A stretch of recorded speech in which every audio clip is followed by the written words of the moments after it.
A new report by Oxfam has revealed how the COVID-19 pandemic has pushed millions of people in the Southern African development community into poverty and extreme inequality. The Commitment to Reducing Inequality Index report shows that 15 SADC member states lost about $80 billion in 2020 due to lower than expected growth. This analysis estimates that the economic crisis could take more than a decade to reverse. Meanwhile, the 6 wealthiest men in SADC, 4 in South Africa and the 1 each in Tanzania and Zimbabwe saw their wealth expand from $18.1 billion US dollars to $27.7 billion US dollars during the 2 years of the pandemic, which is a 42% increase in real terms. Well, for more on this report, we're now joined by Oxfam Southern Africa Programme Director, Dailes Judge. Thank you so much indeed for joining us and welcome to the programme. Thank you, and it's a pleasure to be on this program. I hope that my voice is audible enough. It's a bit affected by the cold weather in Cape Town, but I hope that you can hear me okay. And good evening, viewers. We can hear you loud and clear. Thanks very much indeed.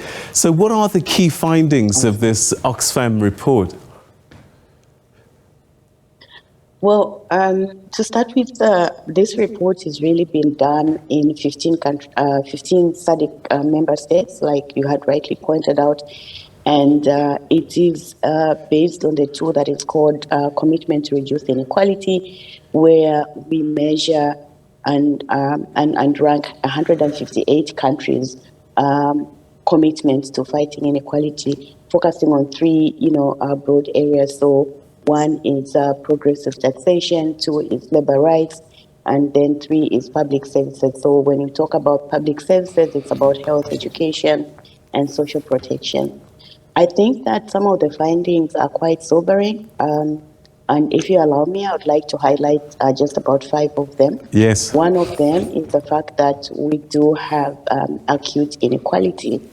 So the SADC region is really in this phase where post-pandemic and with the impact of climate change, the levels of inequality have been rising. It has been classified as the most unequal sub-region in the world, and especially so as wealth and income are becoming more concentrated in the hands of the tiny few. So just as an example, the richest 1% of the population in SADC owns much more wealth than half of the population in SADC. So the richest 1% own 48% of the region's wealth. But other than that, there's also this aspect of just, 5 of the countries that 5 of the 10 countries that are said to be unequal are in this region. Then the second thing to highlight is obviously the low spend on health and social protection and the low coverage and how this is, impacting on the workers both in the formal and informal sector. Here, it is, I think, worth highlighting that the SADC government's massive failure to tackle inequality has meant that a large proportion of the member countries are very ill-equipped to deal with the pandemic and the resulting effects of that, and similarly very ill-equipped to deal with climate change issues.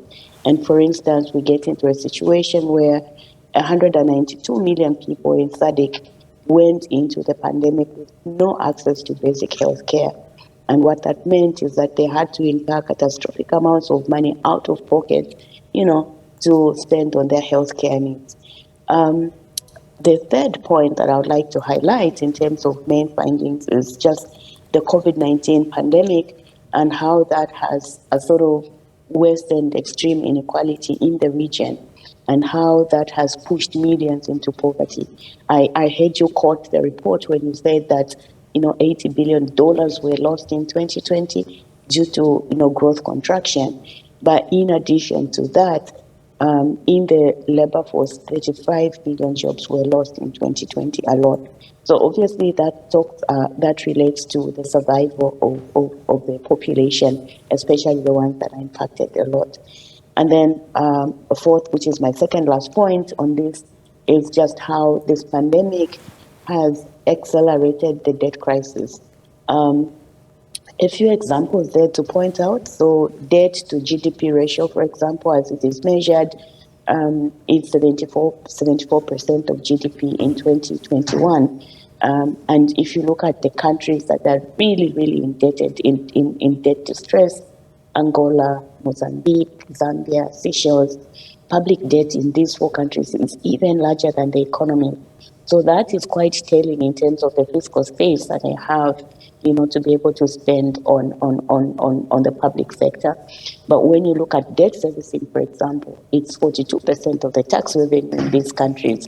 And so that combined with interest rates, with weakening local currencies, it just pushes up the rate of default, it pushes up the cost of borrowing. And lastly, one major finding that I'd like to highlight is that most of the countries are now planning to introduce austerity. We are in that era of austerity, which is coming when people are really, really affected by so many other things.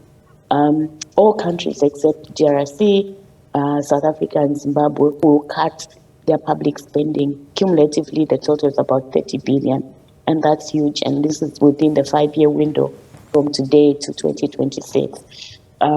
But then when you focus and zoom in on some of the countries like Zambia, where I come from, the planned government cuts between 2022 and 2026 are equivalent to 5 times the annual budget that should be spent on health.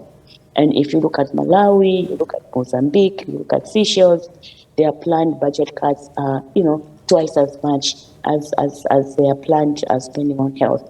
So that really goes to show that we are very, very far from demonstrating commitments to fight inequality. Those are just some of the few findings, but I'm happy that we've already started discussing and debating these issues with governments, with SADC, with civil society leaders as well.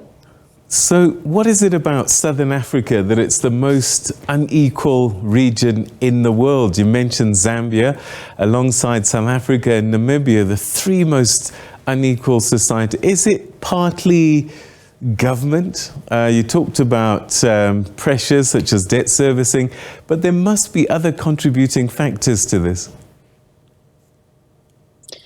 Yes, indeed, there are. A COVID a pandemic being one of them, and that's why we're highlighting it. But before COVID, we were still the most unequal region in the world. So what is that about? Well, I would say that countries are not just doing enough as they should. I think that we do have good examples, that within the region where we can have a demonstration of, what is working well.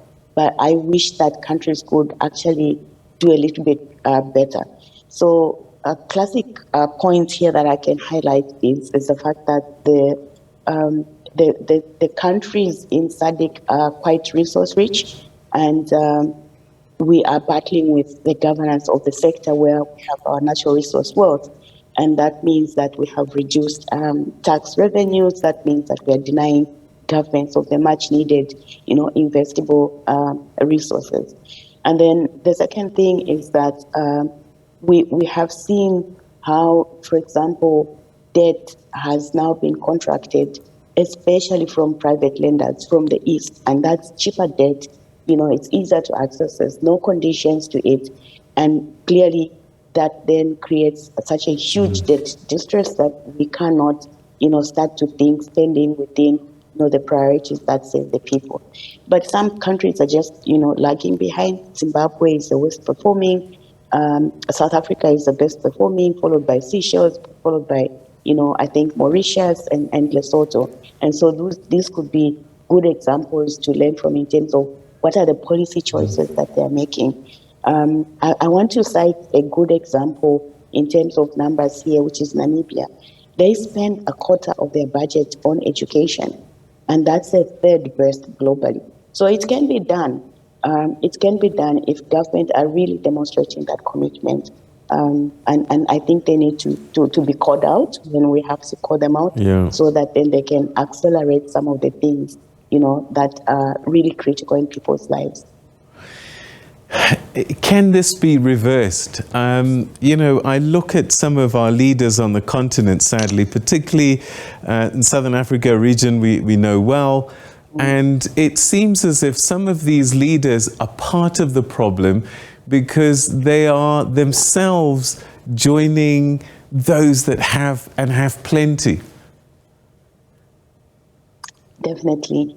Part of the problem, and in addition to that, there's a whole conversation on corruption that we can talk about, which is, coming in the way of, accountability. But yes, the situation is not all doom and gloom.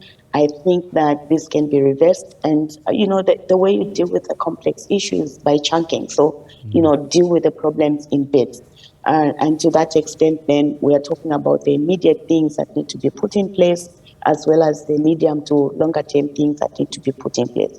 Immediate, for example, when it comes to COVID, is that the government should be able to accelerate the vaccination, against COVID. And we're so reliant on the West, we're so reliant on developed countries. Surely we can start to invest in terms of South-to-South cooperation here. The second thing that needs to be done in the immediate is that governments need to plan to curtail austerity. The budget cuts are hurting the people. They are not helping the social sectors. And so governments really need to start to think around how they can curtail, that austerity, even if it's recommended by, multilateral bilateral institutions like the IMF. But in the medium term, I think governments also need to be challenged to set very clear targets around how inequality could be reduced. And this is not just targets for the sake of it. This is targets that are time bound and that can be achieved. And so in terms of setting targets, we want to see prioritization of investments in universal quality public services like health, like education, like social protection, like agriculture, which is hosting a lot of these people in the region. But also governments need to start to think around how they can increase their domestic resource mobilization. Like we are rich. We are potentially rich as a region, and yet we are failing, to mobilize domestic resources. So maybe things like wealth tax, taxing the rich in solidarity, and strengthening accountability mechanisms, and ensuring that we are fighting embezzlement of public funds, curbing, illicit financial flows. I tell you what we receive in aid in this region is much, much smaller than what we are losing in illicit financial flows and embezzlement. So if we plug those leakages, I think this can be done. And lastly, I think there's a conversation to be had about policy and governance measures, that we need to put in place so that, the sectors that are hosting the region's resources can best contribute to social development, both at national and local levels. And then the international community. We don't want to be dependent on donor aid, but there are areas that the international community can challenge, like the debt situation, debt cancellation, and ensuring that there is participation of all creditors, whether public or private, to free up some of these, payments that are going to lenders and to invest them in pro-poor sectors. So I think those are some of the things that we can start to prioritize both in the long term and short term. All right, so that's where we're going to have to leave it. But thank you so much indeed for giving us the highlights of this important report. And let's just hope that some movement happens to try and shrink this inequality gap, particularly in SADC region, because, those at the bottom end of the scale are getting left behind. Dailes Judge, thank you so much indeed for joining us. And thank you for your partnership. We need media in this competition. All right, okay. That was Oxfam's Southern Africa Programme Director, Dailes Judge, talking about the inequality which is increasing in the SADC region, and Southern Africa in particular, the most unequal region in the world, sadly.